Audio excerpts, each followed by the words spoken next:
I stared at Chris's still body, numb with shock and grief. The heart monitor's flat line echoed through the room, a cruel reminder that the man I loved was gone forever. Just then, the door burst open. Emily stormed in, her face contorted with rage. "You think you can pretend to care for me now after everything you've done?" Her accusation felt like a slap in the face. I opened my mouth to respond, but what could I say? Our relationship had been strained for years, ever since I married her father. "I'm not your real mother, and I never will be," I stated, my voice trembling. It was a harsh truth, but one we both knew deep down. Emily sneered. "Don't act so innocent. You manipulated my dad from the start, worming your way into our lives. And for what? His money?" "That's not true," I protested, though a part of me wondered if she was right. Had I been blinded by Chris's wealth and status? No, I loved him, didn't I? "Save it," Emily spat. "I'm going to make sure you don't get a single cent. You're nothing without him." Her words cut deep, reigniting every insecurity and doubt I'd harbored over the years. As she stormed out, I sank into the chair beside Chris's bed, burying my face in my hands as sobs racked my body. How had things gone so wrong? When Chris and I first met, I'd been drawn to his kindness, his warmth. He made me feel alive in a way I hadn't experienced in years. And despite my initial reservations about dating a man with a child, I'd fallen hopelessly in love. But Emily had never accepted me. From the moment I stepped into her life, she viewed me as a threat, an intruder. No matter how hard I tried to connect with her, she shut me out, her teenage angst morphing into a cold, calculated cruelty as she grew older. And Chris, bless his soul, had been too soft on her, too eager to keep the peace. He'd enabled her behavior, siding with her against me time and again until I felt like an outsider in my own marriage. Now, with Chris gone, I was truly alone, facing the wrath of a vengeful stepdaughter who seemed determined to destroy me. As the weight of Emily's hatred bore down, I knew one thing for certain: the battle for Chris's legacy, for my very future, had only just begun. I met Chris at a company party, back when I was working in HR at a tech firm. He walked into the room, and it was like the air shifted. I couldn't take my eyes off him. His warm smile, the confident way he carried himself. When our eyes met, something sparked between us. After the party, I couldn't stop thinking about him. A few weeks later, we ran into each other at a cafe, and he asked me out. I said yes, despite the little voice in my head warning me about his complicated situation. On our first date, he was open about his past, his failed marriage, his struggle to connect with his daughter Emily after the divorce. I admired his honesty, his vulnerability. Over dinner, I found myself drawn to his values, his desire to be a better father and partner. The more time we spent together, the deeper I fell. Chris treated me with a tenderness and respect I'd rarely experienced in my years as a single woman. He made me feel cherished, special. But I couldn't ignore the shadow that loomed over our relationship, Emily. At 16, she was a sullen, resentful teenager who clearly blamed me for her parents' divorce. She refused to give me a chance, shooting me icy glares whenever I was around. Chris tried his best to make it work, to blend our lives together. We took family trips, had game nights, went out for nice dinners. But the tension was always there, simmering beneath the surface like a dark undercurrent. "She's just going through a phase," Chris would say, wrapping his arms around me. "She'll come around eventually." I wanted to believe him, but Emily's coldness only seemed to deepen with time. Our family dinners were a war zone, with her firing off snide comments and rolling her eyes whenever I spoke. Chris would shoot her warning looks, but he never truly disciplined her, too afraid of pushing her away. As the months passed, I started to see Emily's true colors. She was manipulative, playing Chris and I off against each other to get what she wanted. One week she'd give me the silent treatment, ignoring my existence. The next she'd be all smiles and charm, regaling Chris with stories of her academic achievements or volunteer work. "She's just trying to impress you," I told Chris after one particularly nauseating display. "Can't you see she's manipulating you?" But he refused to hear it, too blinded by his love for her, too desperate to have that father-daughter bond he'd always craved. Time and again he'd make excuses for her behavior, enabling it, as if his indulgence could somehow make up for the sins of the past. Looking back now, I realize I should have run, saved myself from the heartache to come. But I was in too deep, and my love for Chris wouldn't let me abandon hope. The dangerous, foolish hope that one day, somehow, Emily would accept me. Little did I know that her hatred for me ran deeper than I could have ever imagined, and that the worst was still to come.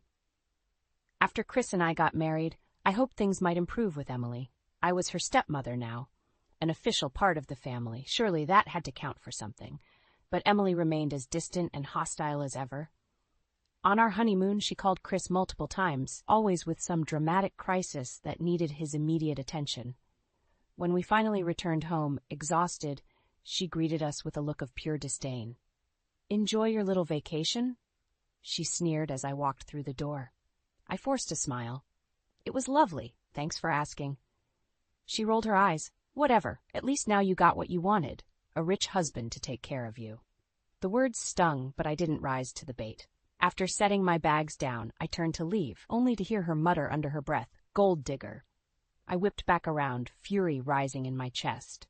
"You know, Emily, I'm trying my best here, but you're making it impossible." "Alicia, Emily, that's enough." Chris's voice boomed, startling us both. He stepped between us, a pained look on his face. "Can't you two get along, just this once? For me?"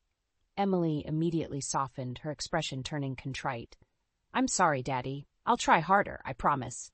She shot me a venomous glare, then brushed past us towards her room. Later that night, as we lay in bed, I turned to Chris. "I can't keep doing this.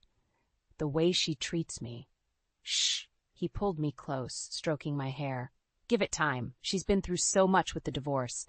But she's a good kid deep down. She'll come around." I wanted to believe him, but months passed with no improvement. Emily remained sullen and withdrawn, alternating between ignoring me completely and making snide remarks whenever we crossed paths.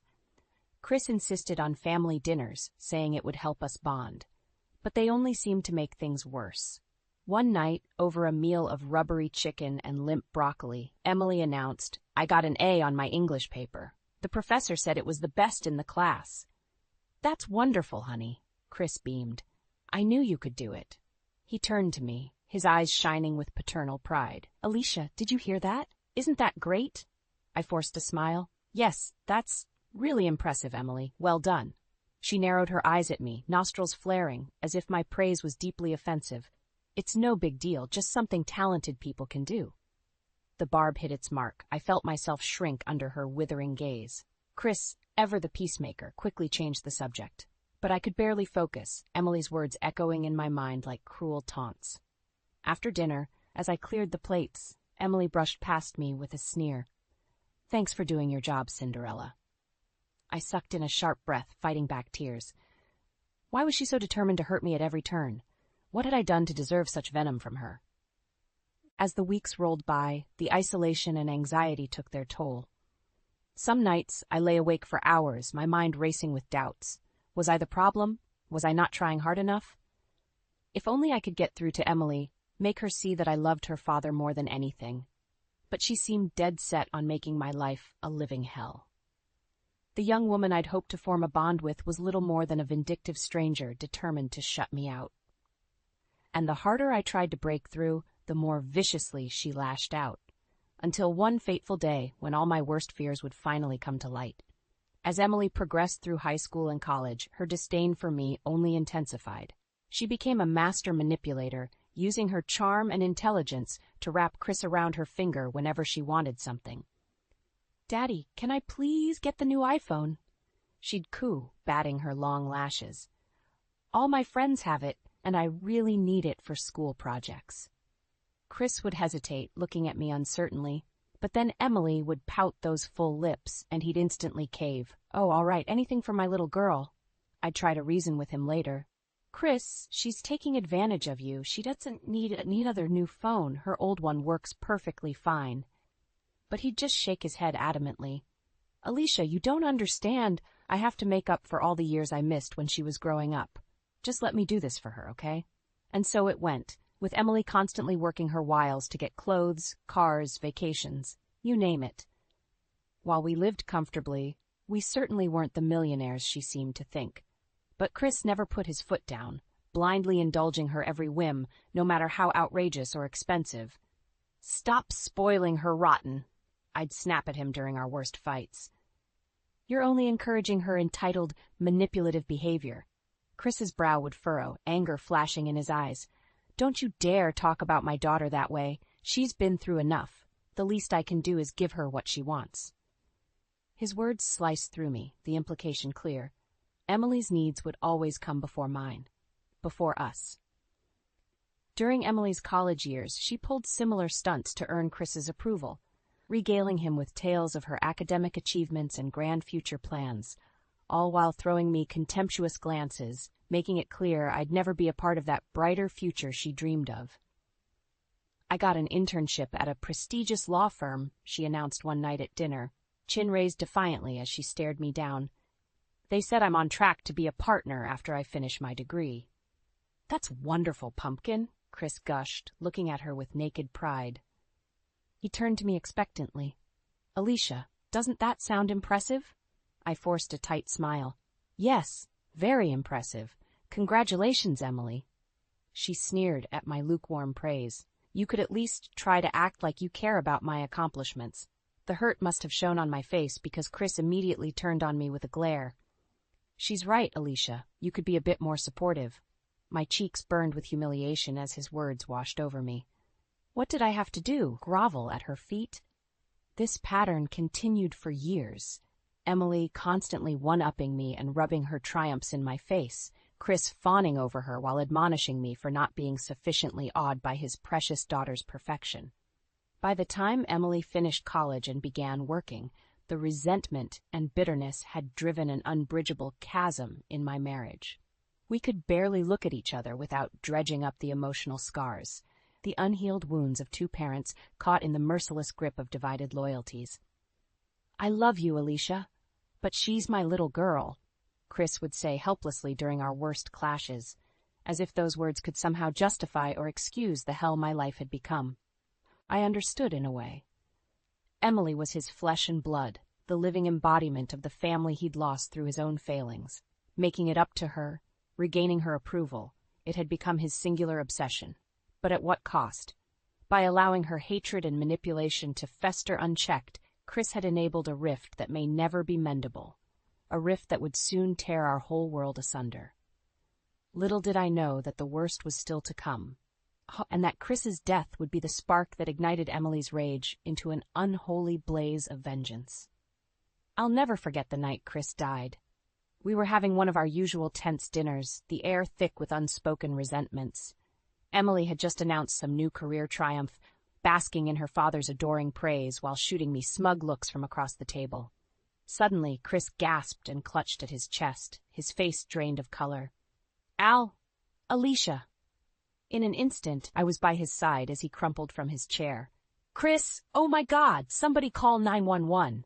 Emily just stood there, eyes wide with shock, making no move to help. I shot her a pleading look as I cradled Chris's head in my lap. Emily, please, your father needs help. That seemed to snap her out of her daze. She fumbled for her phone with trembling hands and dialed emergency services. I stroked Chris's clammy forehead, murmuring desperate reassurances that everything would be okay, but his eyes had already taken on a glassy, distant look. His lips moved soundlessly as the life drained from his stricken body. The paramedics arrived and worked furiously to resuscitate him. But it was too late.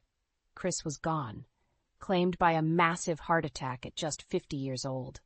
I remember letting out a wail of anguished grief as they gently pulled me away, the love of my life now still and lifeless on the floor. Emily collapsed into a chair, face white as a sheet, looking more lost and afraid than I'd ever seen her. At the hospital, after they'd taken Chris away, Emily turned on me with undisguised fury burning in her red-rimmed eyes. You monster, she cried, her voice dripping with venom. You think you can pretend to care for me now, after everything you've done? After how you treated my dad? I recoiled, struck by the naked hatred radiating from her slight frame. Emily, what are you talking about? I loved your father with all my heart. Don't give me that crap. She jabbed a finger at my chest, her whole body trembling with rage. You manipulated him from the start, wormed your way into our lives to get your hands on his money. Tears stung my eyes as her vicious words cut deep. That's not true at all. Chris and I... Save it, she spat. I'm going to make sure you don't get a single cent from him. You're nothing now that he's gone. A lump formed in my throat as the weight of her threat hit me. Oh, God, with Chris deceased, what would happen to me? To my whole life?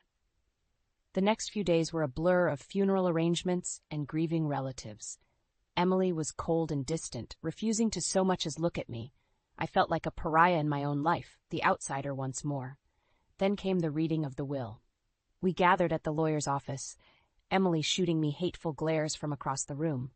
When the attorney opened the sealed documents, a hush fell over us all.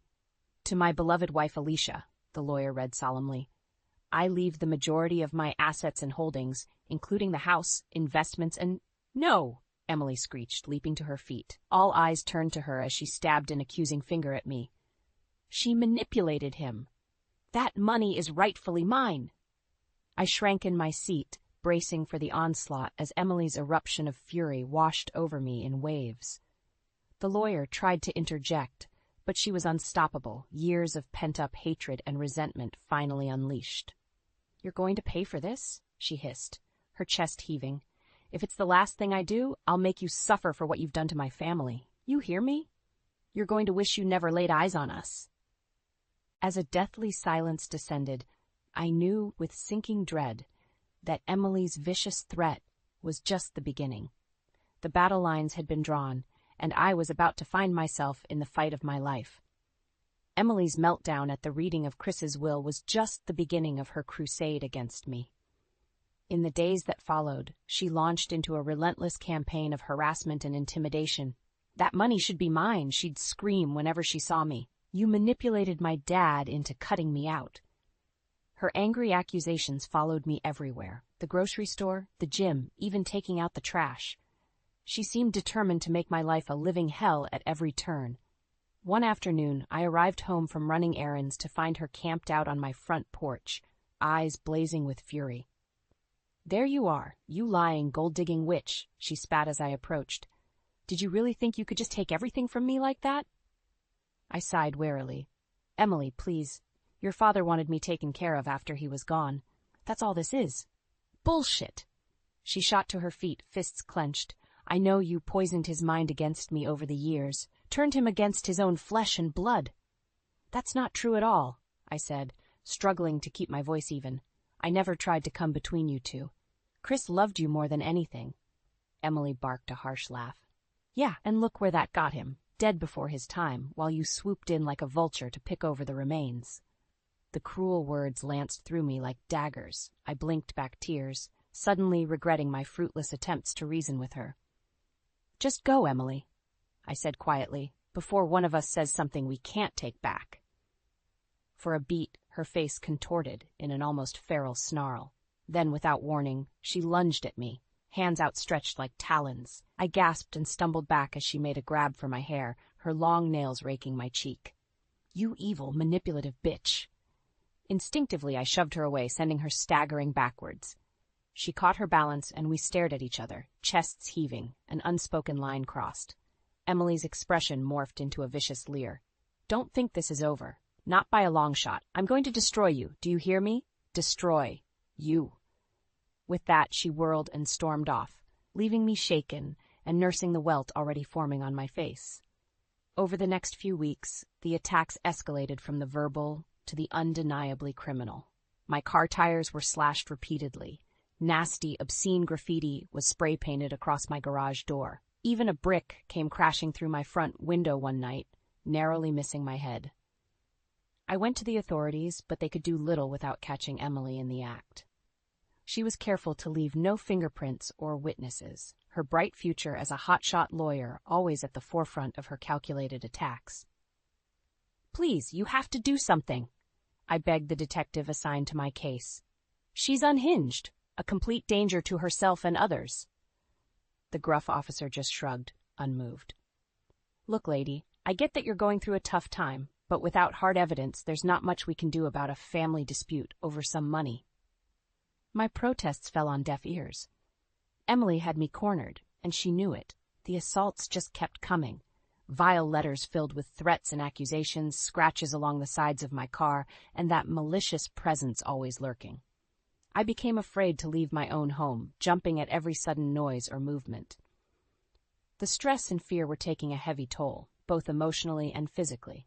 Some nights, I lay awake for hours, haunted by memories of Chris's warm smile and gentle touch, things I'd likely never experience again.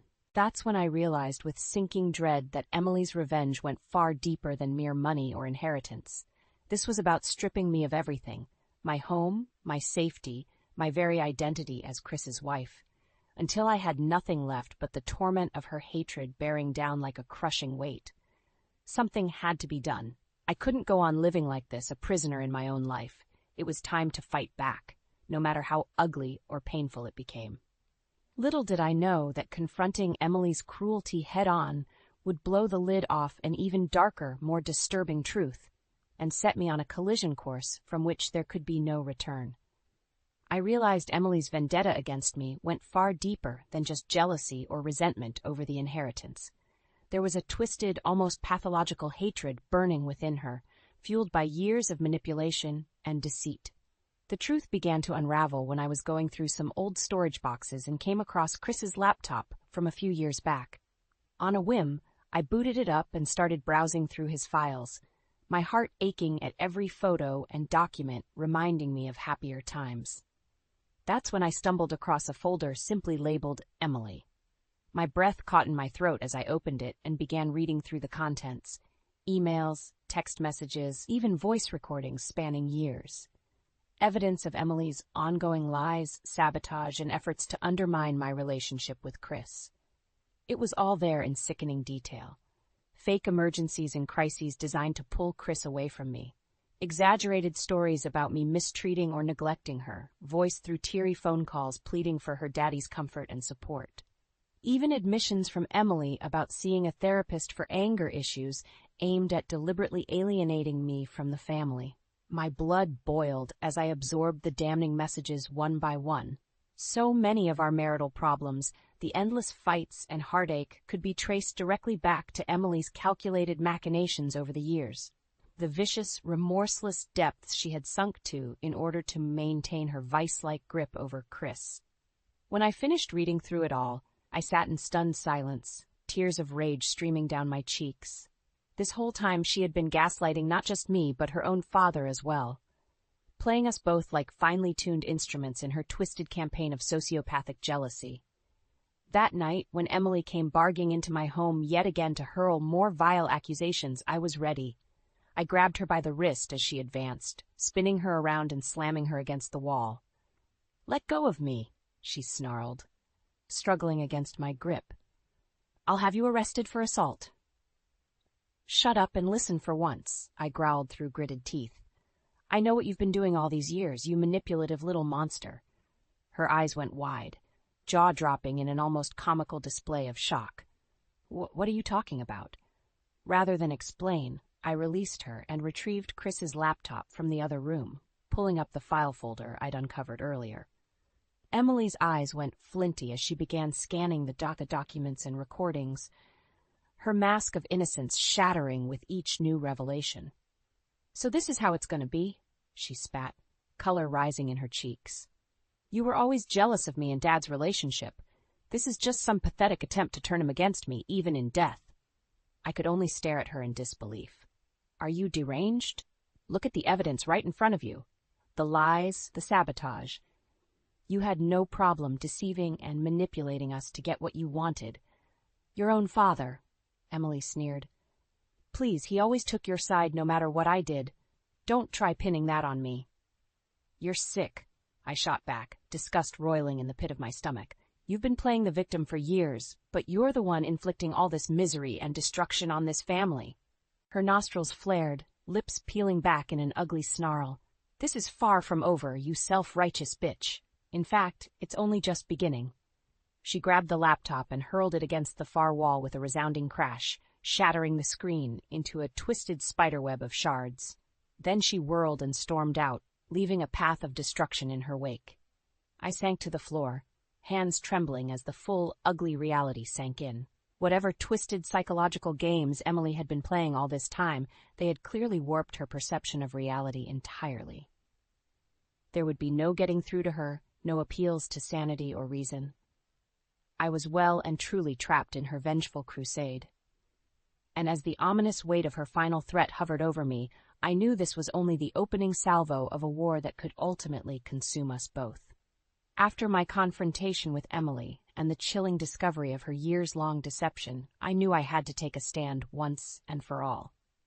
Her vindictive crusade had spiraled completely out of control. If I didn't put a stop to it immediately, there was no telling how far she might go. A few days later, I requested a meeting with Emily and laid it all on the line.